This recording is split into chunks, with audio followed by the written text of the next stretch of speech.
siguro maganda while waiting. When your name is told, you can probably say something, especially to those people na sabihin na natin you want it to be okay. And then the rest of people will be allowed to question some of you after this. But in the meantime, we'll be have to introduce yourself and say something about this. Your role in the movie. Okay, starting off with Catalea and Surya. What a big hand for Catalea. How about the big hand naman? Yes, yes. Is it working? Hello. Hello, good afternoon. Hello, my testing. Yes, ma'am. Hello, good afternoon everyone. This is Catalea Suyuko and I played as assistant of Inday Ganulay for this film. Ako po si Yuwaynay. Ayan po. At ako po ang makaka-discover kay Alger Abrelka para maging membro ng White House. Ayun. Maraming salamat. Okay. Salamat, Catalea. And then of course, ito yung kuya. Nakalimutan mo yung pangalan niya. Ayan, tumayo na si Kuya Rolly.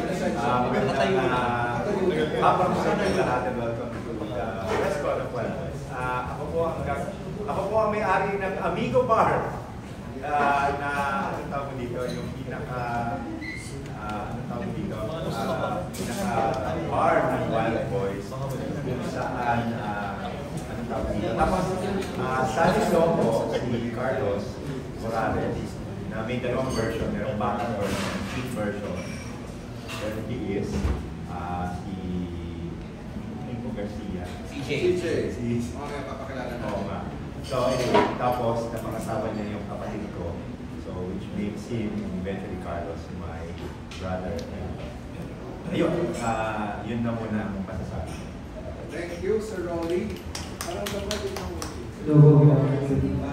Ako po si Pedro Red. I played the role Julio, isang probinsyano na mag-work as cargador ng Lagos ng Manila.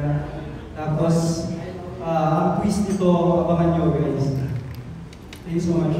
Red, since siguro ano lang, tayo, actually, I'd like to, I'd like to change the mic. Please change the mic. Actually guys, I just want to ito yung mga introducing natin sa movie. His name is Pedro Red. Medyo importante yung role niya, and that's why I'd like to emphasize that and make it, this will be one of the major movies. Lalo na wala yan. One of the major movies where you see Red, you get to see him. So for sure, this is just one of the first movies that's going to be doing with, pero later on, definitely you watch out for this guy. His name is Pedro Red. Thank you, Red. Alright, and thank you. And then the next one, pretty soon we'll be coming up with another movie.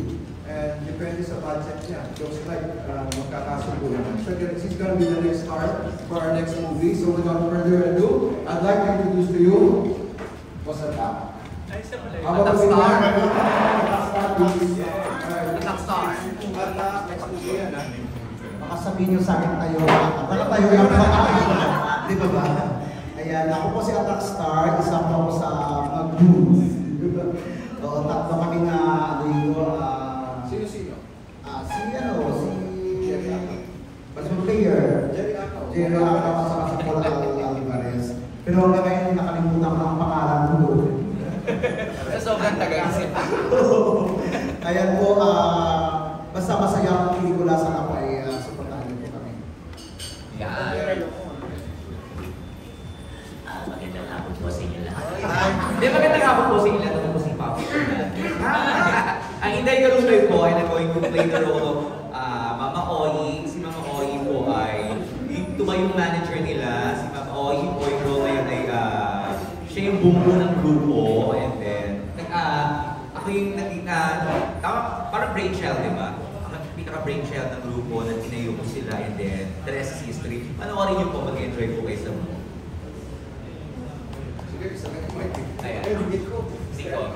Hello everyone, good morning and good evening. Ako po si Nico Lolo. I play the role as Furry sa Wild Boys.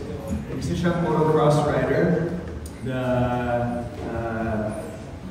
parang so gusto niya maging part ng family. Kasi individual yung sports niya, which is motocross. Marami siyang awards sa motocross. So, sobrang happy siya nung nag-join siya sa Wild Boys.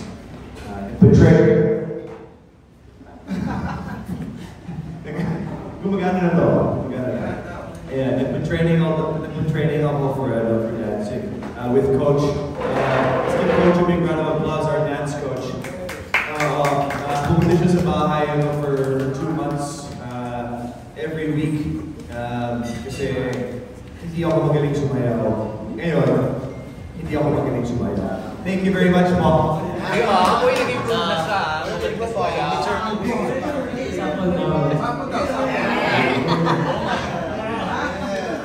Madami po kayo makikita ganun sa role niya. Ayun po, good afternoon po sa lahat. Salamat po sa pagpunta sa press people at sa mga vloggers po na dumating. Maraming salamat po. Sa mga hindi po nakakilala sa akin, ako po si Christoph Garcia from Bidaman at naging host po ako sa Showtime for 5 years. At sa mga BNCers nga. Ayun yung road ko po sa movie na to ay napakahirap at challenging kasi isa po ako itong TikToker. Mahirap po maging TikToker. At ayun, hindi, tawag dito, mas madaming sayo po ang expect po sa movie nito. At ayun, tawag dito, lahat mo ng sayo na ginawa namin, pinrapos namin ng matagal na panahon, like 2 to 3 months. Ayun, expect po na maraming sayaw, mga katatawanan at action din. Ayan, salamat po. Thank you. Sa lahat ko lang maraming salamat. Ako pala sa Nash Flores, ginagawa ko rin po dito si Yani, isang financer. Then na-discover po ni Mama mo na parang part of Wild Boys. Then, yun ako. Magandang araw po sa inyo. I'm Christian T. Ako po yung in-house DJ po ng bar po ni Sir Rolly. Sinama rin po ako sa grupo para makatulong. And ayun po, it's a pleasure po to be a part of this group with this ensemble. Isang example ng intro ng Wild Boys. Isang example. Panoorin niyo na lang po. It's a pleasure po to meet everyone po. This is actually the very first press po. It's a pleasure to meet the media po. Maraming salamat po sa pagkakas. Guys, please take note of the name of President T. Very few, I would say, sa movie, since we are part of it. Nakita namin yung galing ni Mr. Christian really came out. Thank you, Mr. Christian, for being part of it.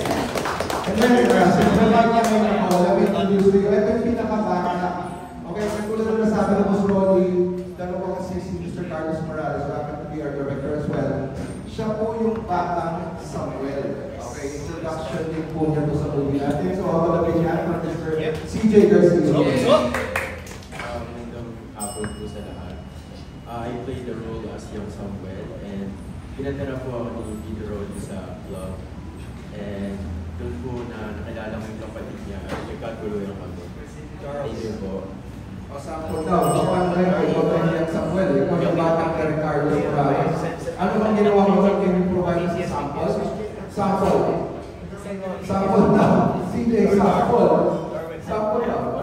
Gusto niyo ba mag-sample, CJ? Gusto niyo ba? O, paano daw sample? Sample ba? Press mo na mo. Oo, diba? O, palakpak naman. And also, later po, we have also with us, Attorney Atienza, but later po, you get to know why he is here. Okay na po? O, sige, ganito muna, para magkalimutan na idea. What is Wild Boys Volleyball? Yan po. Actually, it's part, it's a movie inspired by number 1 man, right?